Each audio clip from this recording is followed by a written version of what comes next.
So in the last class we have completed verse number 14, if you remember. So we'll just refresh, first read verse number 14 before we proceed to the next verse. Na kartritvam na karmani lokasya srijati prabhu na karma phala sanyogam swabhavastu pravartate. So if you remember, in this verse Krishna said Atma creates neither doership nor action for any person. So Atma is not responsible for any action. Neither it has any connection with the results of the action. One's own nature leads to action. So Atma is neither the doer nor the enjoyer. So that is the message that Krishna gave in the 14th verse. Now, building upon that, let us move on to the next verse.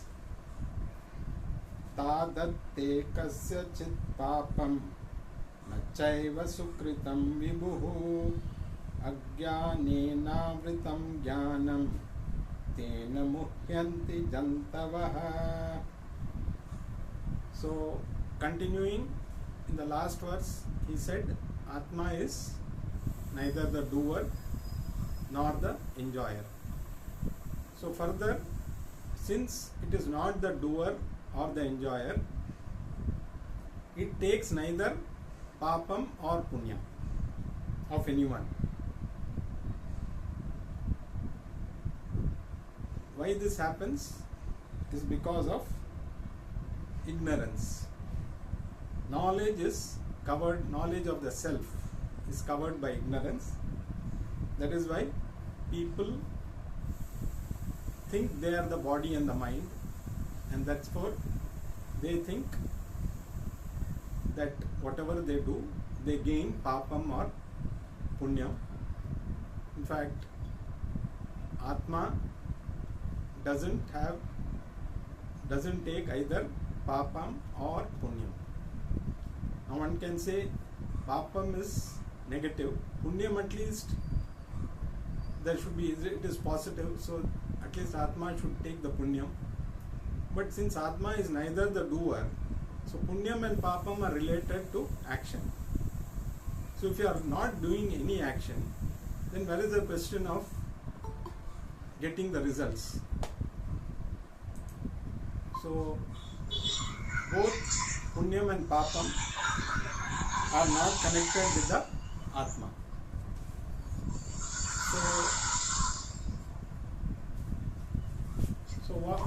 So then somebody can say, suppose a criminal is there, he commits a crime, he reads this verse, says Atma is not having either punyam or papam, he commits a crime, and then when he is caught, he is taken to the court, he tells, I am not the doer.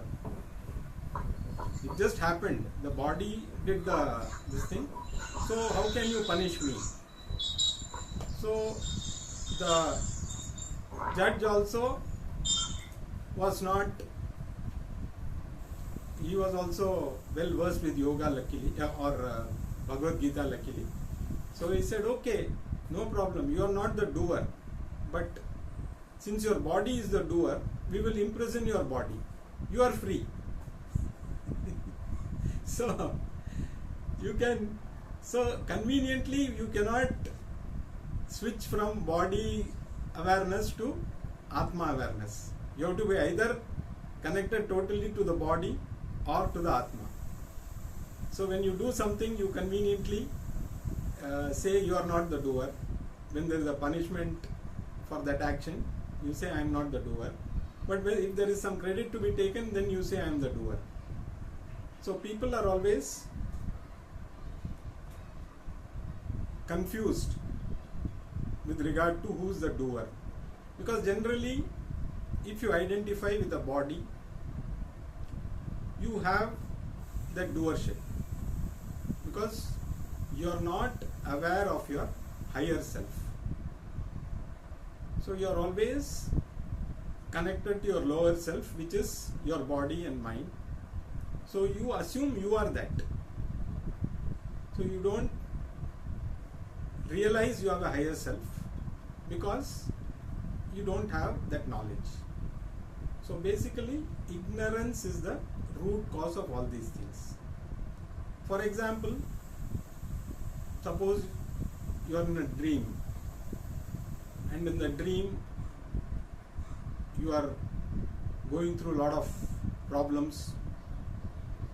You lose all your wealth, you become a pauper, and you are on the streets, and you are very miserable. So how do you come out of this? You have to just wake up. So once you wake up, you realize, oh, I am lying down in my AC room with all the facilities. So what I saw was just a dream. So for the dreamer, the higher self is the waker. So you come out of that lower self, which is the dreamer, and you identify with the higher self, which is the waker. So the moment you come out of that, you come out of your sleep, out of the dream, you realize that you are not anyway connected with that dream. It was only a dream. Similarly, now in this waking state, we are also going through similar problems. That in the dream state also, everything was constructed in your mind only. The dream was in your mind. Similarly, what you are suffering now, or you can enjoy, because papam and punyam bring both suffering and enjoyment both. So whatever you are going through now is also similar, it's also in the mind. So from the dream you go to the higher self by waking up. But in this waking up state, how do you go to the higher self? You wake up through knowledge. So that is what Krishna says. To come out of this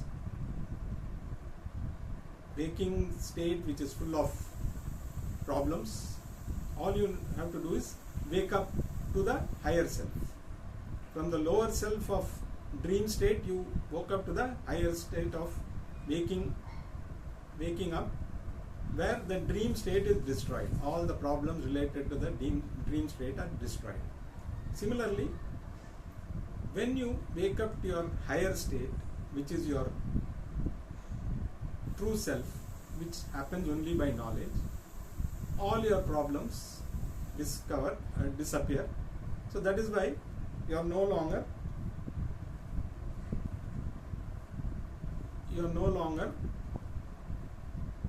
having any suffering. You no longer. So what are the, if you connect with the lower self, there are couple of problems. One is you feel you are finite. So that is why we travel all over the world. Spatially we are finite. So we are only this house or this body, we are connected. So we travel all over thinking that and we take pride in, I have gone to this many countries, I have traveled to so many places, because you feel more, you can say, if you have covered more places, you have gone to, you have become more infinite than people who have traveled to only one place or who live in only one place. Similarly, time wise also you feel you are finite. That is why we feel, okay, we live only 60 years or 80 years or 100 years. So within that we have to do a lot of things, and you feel, and that is the reason why people are also scared of death, because they feel if I die, then I will not be able to achieve all these things. So you feel time wise also you are very finite. So this is the problem when you identify with the body. So this problem continues as long as you identify with the body. So if you want to come out of this, there is only one way, and that is to gain knowledge. Because by karma you cannot, so when you say knowledge, it means self-knowledge. Of course, karma yoga also requires knowledge, because you should know what kind of karma you should do, what is the karma phala or the results of the karma that accrue when you do karma, and what kind of attitude we should have. So karma yoga basically means doing the right karma, accepting the result of the karma, and that is the attitude. So when we say all of us do karma, but when we say karma yoga, when the word yoga is added to karma, then it is a shift in attitude. You do the same action, but when you accept the results as a prasadam from the Lord, it doesn't bother you.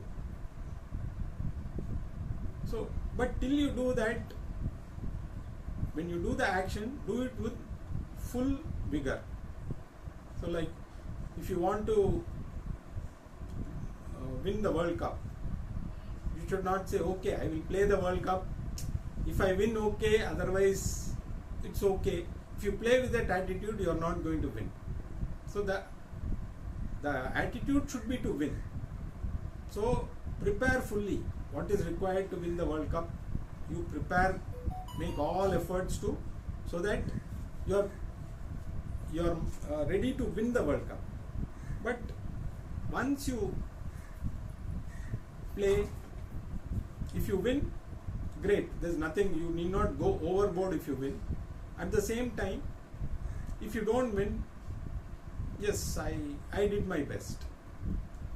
So in everything, that should be the attitude. Go full vigor in whatever you are doing, but accept the results. Maybe this is what I deserve, because my karma, whatever I've done in past lives, this is what I deserve. I have tried my best, so I accept what is the result. So in karma yoga, it is only doing. Do the action and accept the results. But when it comes to jnana yoga, you have to only know. And here when you say know, you should know yourself. To know something, you have to learn that. So if you want to learn physics, you have to study physics. You cannot study chemistry and know physics. Similarly, when it says knowledge, here it means the knowledge of self. And how do you attain the knowledge of self? So first is you have to prepare the mind. For that, karma yoga is essential. You have to, whatever puja, japa and any other activities that are required to purify the mind, you do that with full vigor. But that alone is not going to give you moksha. So basically you should have the desire to get moksha. once you have the desire, do karma yoga and then follow it up with jnana yoga.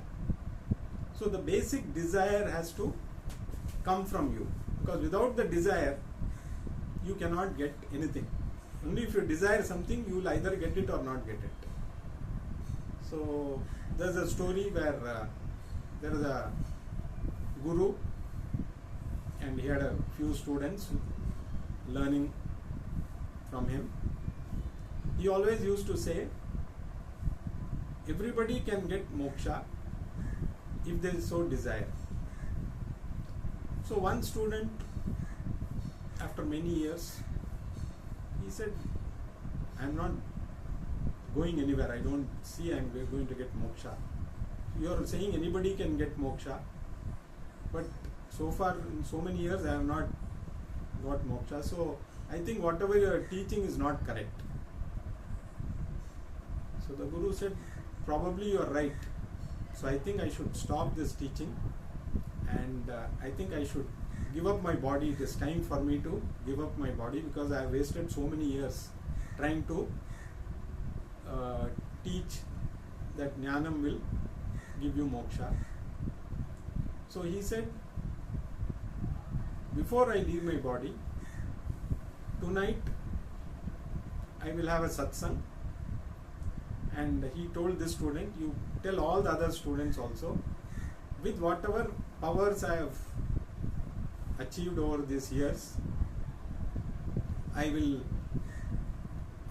use that, and each of you can write down what you desire on a piece of paper and give it to me. Only one desire. So all of you, with my powers that I have gained over so many years of study, I will grant that one desire to you. So said, good. The student went and told all these fellow classmates also, this is what the Guru has told. So let us all assemble in the evening. First, before that, you write down whatever each of you, your main desire. So finally, evening came and they had all kept their desires ready. So the Guru came and sat down. He picked up one paper. He saw somebody said, I want to get a house. Okay. Then another person, I want my so and so, I want this, I want that. So many desires. And finally it came to that student who had raised this question. So he read his desire. He said, once you leave the body, I want to be the head of this school. So that was his desire. So the moment the Guru dies, he wants to become the Guru. That was his desire. So now the Guru said, what I have been telling you all these years, one who has got a desire for freedom, he will definitely get it. But none of you have asked for freedom. You are all asking for something finite. So unless you have that desire, you will not get it, anything. So unless you have the desire for freedom, how will you get it? So after all these years, that student only wanted to become the Guru. He didn't want to attain freedom. So this is what is the general mentality of all of us. So basically, only jnanam can remove this ignorance. Again, in the next verse, Krishna is going to further add to that. So let us read verse number 16. Jnanena tu tadajnanam yesham nashitam atmanah tesham aditya vajnanam prakashayati tatparam. So,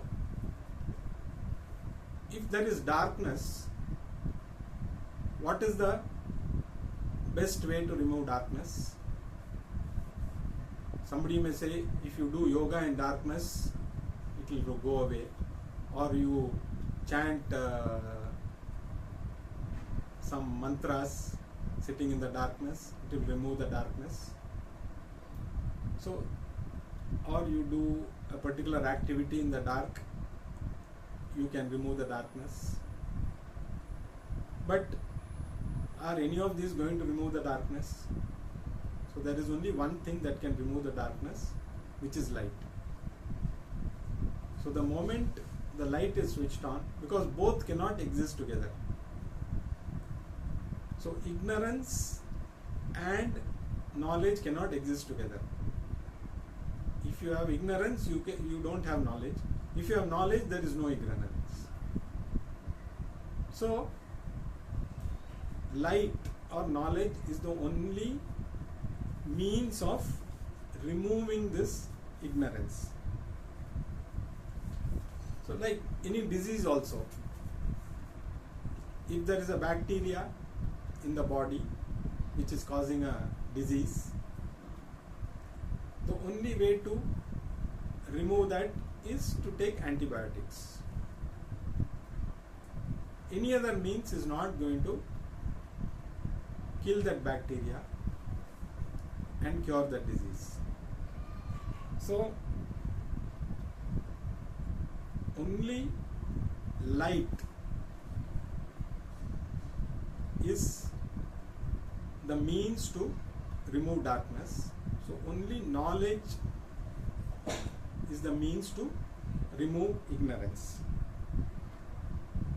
So all these other karmas that we talk about, people say there is karma yoga, jnana yoga, bhakti yoga, raja yoga. There are different types of yogas people say, and any of these will give you moksha, is what some schools say. All these are useful. Any karma, all fall under, any type of all these yogas are falling under karma yoga only. So the only way to, or all these paths are good for you to remove your, or purify your mind rather. None of them are going to give you moksha. So moksha can be only attained through jnanam. Like he gives an example of sunlight. So when there is darkness, many things are not visible. So we walk on the road in the dark. There could be potholes. There could be many other things which we may not see, and we may tend to fall down. You go early morning for a walk, you may encounter different obstacles which you may not see. Even if there are street lights, they will only illuminate something right under them, but you cannot see the entire place unless there is a street light every centimeter along the entire stretch, which is not possible. So in between two street lights there is bound to be darkness, which you may fall, or there may be an open manhole where you may even fall and lose your life. But the moment the sun comes up, everything is illuminated. There is no confusion. So the external darkness is completely removed by sun. The internal darkness that we have, we need, what is the sun? Knowledge is the sun that will remove your internal darkness. So because we have this internal darkness, like we fall in manholes, or we trip and fall down in a pothole, or we may enter into some water body without knowing. So all these accidents happen. So similarly, in life we go through various problems because of internal darkness, identifying more with the body and the mind, and then we continue to suffer. We don't find any solution. We are not, so first is we have to look for a solution. Unless we look for a solution, we are not going to find that. We assume we are the body and the mind, so we do everything to take care of the body and the mind problems, but we never look for a permanent solution to all our problems. In fact, by doing nothing, all your problems can be removed. Because doing nothing means being with yourself, and you can be with yourself when you know your true nature. So when you revel in your true nature, you don't need to do anything. But we keep doing something to get that. You don't need to do anything, because if you understand your true nature, you are already the very embodiment of happiness. But we keep on doing things to achieve that, and then when we are with ourselves, we are miserable because we are only bothered by all those thoughts.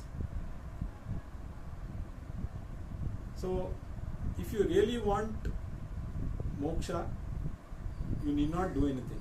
You can just do nothing and enjoy your true nature. But for that you need to understand your true nature. And what is the means of attaining this knowledge? There is only one way. Regular study of our scriptures, including Bhagavad Gita, for a length of time. Of course, goes without saying that Karma Yoga has to be a continuous activity.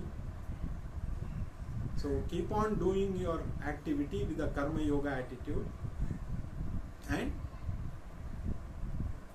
at the same time study under a competent teacher over a length of time in a systematic manner.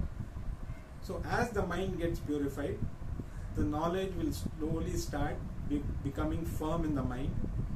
So ultimately that is what is going to lead us to that state called moksha. It is not something to be reached. It is just like you put your specs here and you are looking all over, where is my specs, where is my specs. Somebody points out, hey, it's on your head. So once you put the specs, you have not gained anything, because it is already yours. It is not that you got something new. It was already yours, you are looking for it and you have found it. So there is no change in state. Similarly, if you are looking for yourself, if you are looking for that permanent happiness, there is no point in going around. It is already there with you. So somebody has to point out. So that is what the scriptures do. They point out, hey, the very thing that you are looking for is you. So why are you roaming around looking for something which is not there outside? It is there. You are that. So like somebody pointing out the specs is on your head. The Shastra points out, you are the one you are looking for. So by knowing that, you have not gained anything new. You already are that embodiment. Because you are of delusion, because of ignorance, you thought you are something else. You thought you are the body or the mind. So once that ignorance goes, you just see your true self, which is your natural state. So this is what is moksha about.